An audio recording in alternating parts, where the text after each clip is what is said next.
Mangkunegaran yang menjadi tempat resepsi pernikahan putra bungsu Presiden Joko Widodo alias Jokowi, yakni Kaisang Pangarep pada 11 Desember 2022, sebelumnya merupakan swapraja di masa pemerintahan kolonial.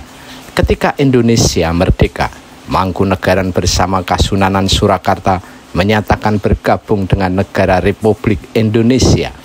Pura Mangkunegaran berdiri lewat perjuangan yang mengorbankan darah dan nyawa dalam melawan penjajahan Belanda. Berikut sejarah dan para pemimpin Pura Mangkunegaran beserta warisan yang ditinggalkannya.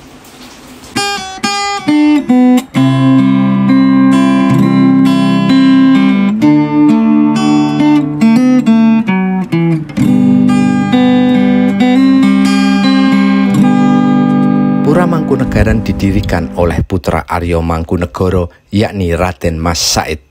Arya Mangkunegara adalah putra Amangkurat IV, Raja Mataram Islam pada masa keraton di Kartosuro, sehingga Raden Mas Said adalah cucu Amangkurat IV. Karena konflik dan intrik, Arya Mangkunegara dibuang ke Sri Lanka, kemudian ke Cape Town, Afrika Selatan, dan meninggal di sana. Ini membuat Raden Mas Said kemudian memberontak. Pada usia 14 tahun, ia sudah memiliki pasukan. Perkenalannya dengan Kapten Tionghoa, Si Panjang, membuatnya semakin ahli dalam perang dan gerilya. Ia terlibat dalam beberapa perang melawan Belanda. Raden Mas Said juga terlibat dalam penyerangan Keraton Kartosuro pada tahun 1742 ketika Mataram dipimpin oleh Pakubuwono II yang adalah pamannya sendiri. Setelah itu, Raden Mas Said terus mengambil jalan gerilya. Bahkan ketika Mataram pindah ke Keraton Surakarta pada tahun 1745, Raden Mas Said tetap bergerilya melawan Belanda dan keraton yang dianggap di bawah kendali VOC. Selama 16 tahun, Raden Mas Said terus bergerilya hingga Kasunanan Surakarta dipimpin oleh Pakubuwono III. VOC dan Keraton Surakarta selalu kesulitan mengatasi perlawanan Raden Mas Said. Sepak terjangnya begitu menggetarkan, bahkan Gubernur Belanda wilayah Pantai Utara, Nicholas Harting, menjulukinya dengan nama Pangeran Sambernyowo, sebab setiap aksinya mengakibatkan banyak kematian. Perlawanan Raden Mas Said baru berakhir setelah diadakan perjanjian Solo Tigo pada 17 Maret 1757 antara pihaknya VOC, Kasunanan Surakarta, dan Kesultanan Yogyakarta. Dalam perjanjian itu, Kasunanan Surakarta merelakan sebagian wilayahnya kepada Raden Mas Said, yakni Wonogiri, Karanganyar, Ngawen, dan sebagian wilayah Gunung Kidul. Inilah awal berdirinya Pura Mangkunegaran. Raden Mas Said membangun Pura Mangkunegaran pada tahun 1757 sebagai istananya di wilayah Banjarsari. Ia dinobatkan sebagai Kanjeng Gusti Pangeran Adipati Arya Mangkunegara I. Mangkunegaran kemudian dianggap swapraja atau Vorstenlanden yang merupakan pemerintahan asli dan bisa berhubungan langsung dengan Gubernur Jenderal VOC. Artinya, Mangkunegaran memiliki tata cara dan adat sendiri tanpa mengadopsi tata cara daerah jajahan Belanda lainnya. Begitu berkuasa, Kanjeng Gusti Pangeran Adipati Arya Mangkunegara I melakukan penataan pemerintahan.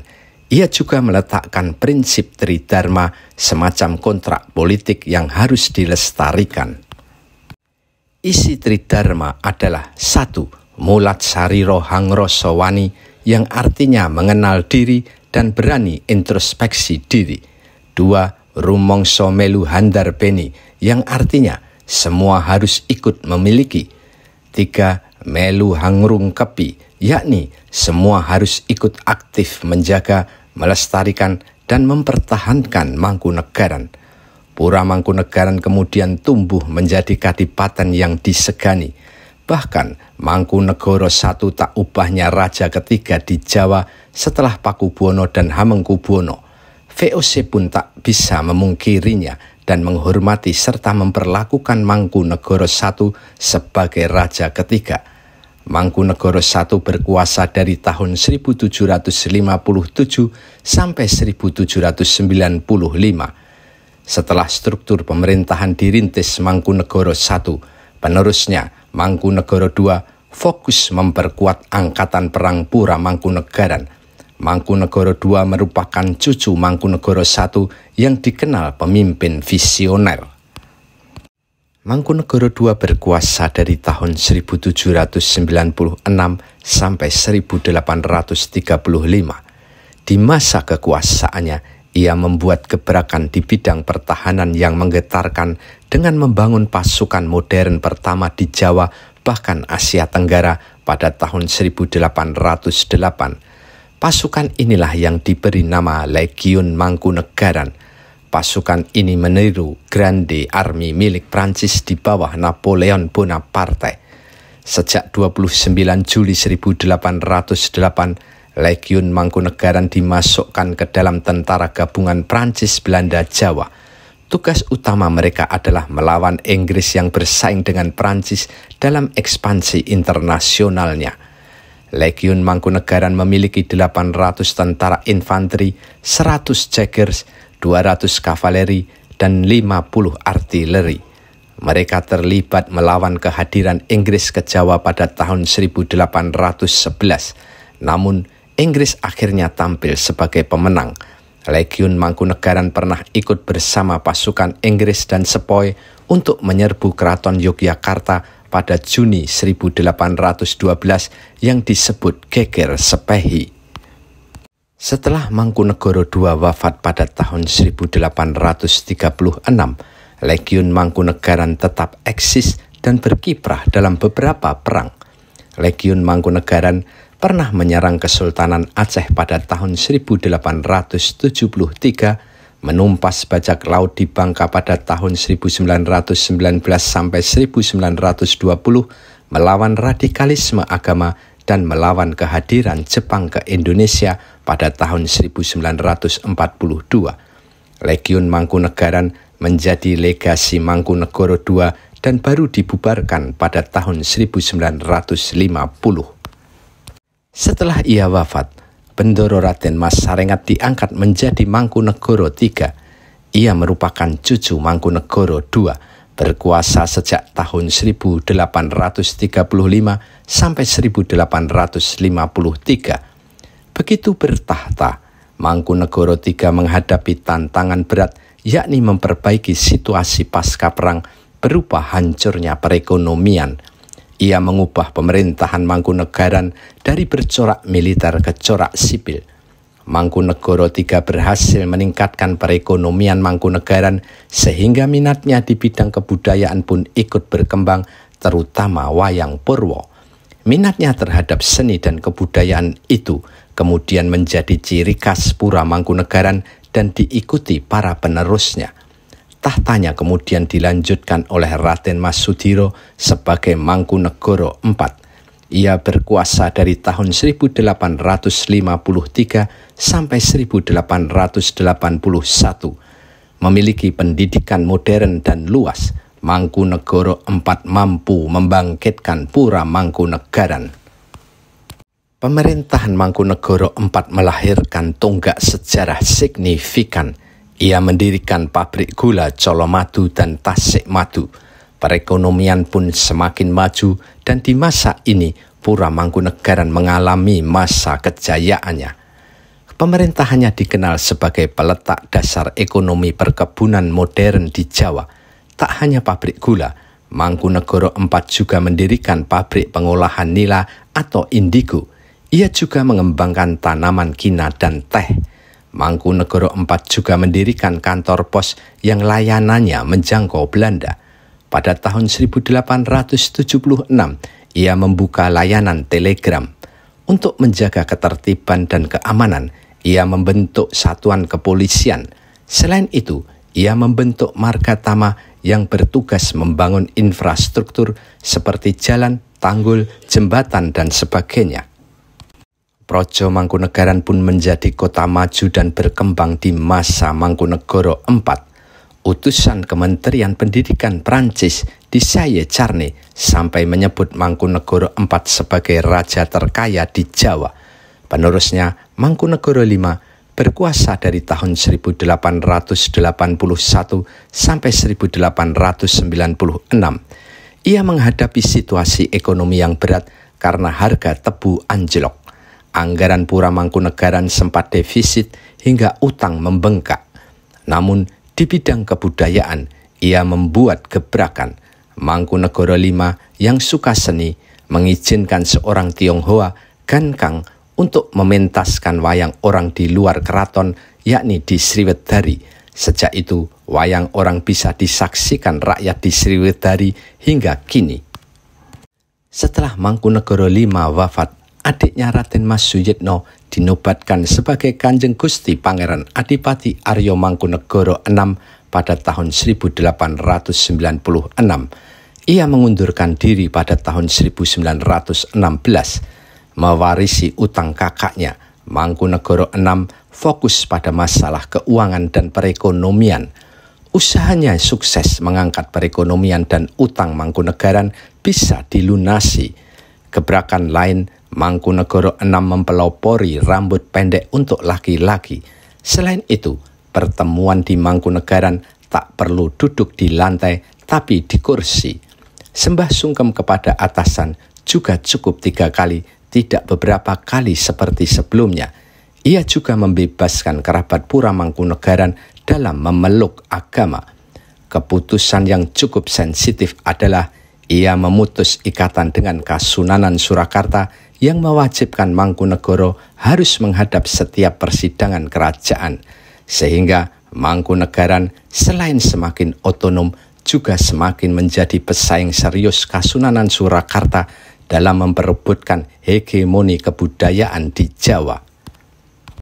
Penerusnya adalah Bendoro Raden Mas Suryo Suparto yang bertahta sebagai Kanjeng Gusti Pangeran Adipati Aryo Mangkunegoro VII. Ia berkuasa pada tahun 1916 sampai 1944 ketika Perang Dunia II sedang berkecamuk. Mangkunegoro VII mendirikan lingkar studi filosofi budaya dan lembaga kebudayaan Jawa. Ia pernah menulis karya ilmiah tentang simbolisme wayang. Ia memiliki wawasan nasionalis dan menjadi tokoh dalam pergerakan nasional Budi Utomo serta menjadi penasihat organisasi pelajar Yong Java. Pada tahun 1933, ia memprakarsai berdirinya radio pribumi pertama di Indonesia, yakni SRV atau Solose Radio Vereniging. Radio ini menyiarkan program-program berbahasa Jawa. Atas jasanya mengembangkan kebudayaan Jawa, ia dianugerahi penghargaan Bintang Budaya Parama Dharma oleh pemerintah Indonesia pada tahun 2016. Penerus Mangkunegoro VII adalah Bendoro Raden Mas Saroso yang menjadi Mangkunegoro VIII dan berkuasa dari tahun 1944 sampai 1987. Ia menyukai kebudayaan dan menggali kembali tari Bedoyo Anglir Mendung ciptaan Mangkunegoro pertama yang sempat menghilang.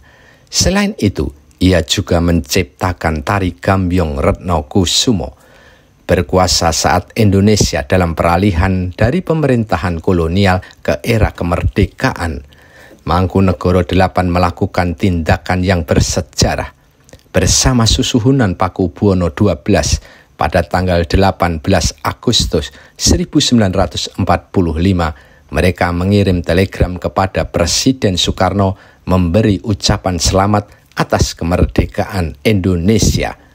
Lalu pada 1 September 1945, Mangkunegoro VIII dan Pakubuwono XII mengeluarkan maklumat dukungan berdiri di belakang Republik Indonesia.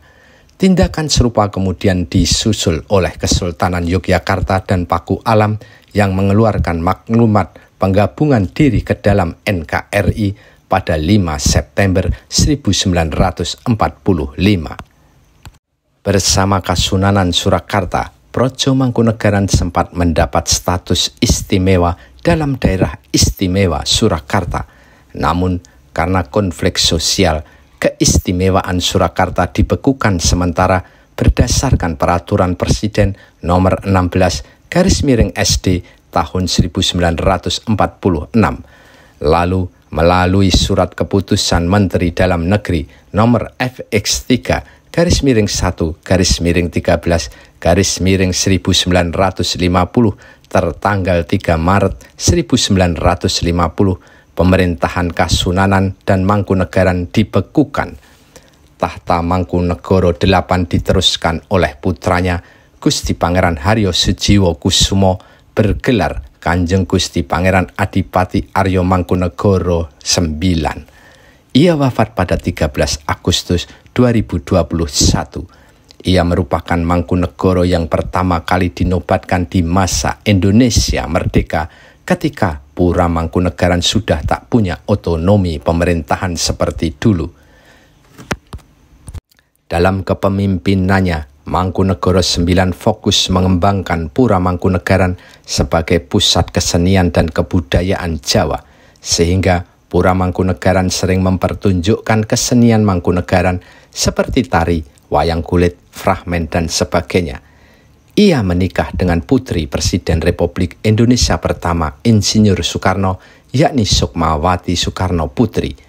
Pernikahan ini dikaruniai 2 anak, yakni Gusti Pangeran Haryo Paundra Karno Jiwo Suryonegoro dan Gusti Raden Ayu Putri Agung Suniwati alias Menur. Setelah bercerai, Mangkunegoro IX kemudian menikah dengan Priska Marina Haryogi Supardi dan dikaruniai 2 anak, yakni Gusti Raden Ayu Anci Lasura Marina Sujiwo dan Gusti Pangeran Haryo Bri Cokrohutomo Wiro Sujiwo. Gusti Pangeran Haryo Bri Cokrohutomo Wiro Sujiwo inilah yang kemudian diangkat sebagai Mangkunegoro X setelah ayahnya wafat. Gusti Pangeran Haryo Bri Cokrohutomo dinobatkan sebagai Kanjeng Gusti Pangeran Adipati Aryo Mangkunegoro X di Pura Mangkunegaran pada Sabtu 12 Maret 2022. Acara disaksikan Presiden Republik Indonesia Joko Widodo, Sri Sultan Hamengkubuwono X, Sri Sunan Pakubuwono XIII, Gubernur Jawa Tengah Ganjar Pranowo, dan 300 undangan lain. Gusti Kanjeng Pangeran Adipati Aryo Mangkunegoro X fokus mengembangkan Pura Mangkunegaran sebagai pusat kebudayaan dan wisata. Ia juga terus mencoba menggali nilai-nilai luhur para leluhur Pura Mangkunegaran. Mangkunegoro X dikenal dekat dengan Wali Kota Surakarta Gibran Raka Buming Raka yang tak lain putra Presiden Jokowi dan kakak Kaisang Pangarep. Entah karena kedekatan ini atau alasan lain, resepsi pernikahan Kaisang dengan Erina Gudono dilaksanakan di Pura Mangkunegaran pada 11 Desember 2022. Sebuah peristiwa yang fenomenal karena seorang putra presiden melaksanakan resepsi pernikahan di Pura Mangkunegaran, istana megah yang didirikan pahlawan Raden Mas Said alias Pangeran Sambernyowo yang legendaris itu.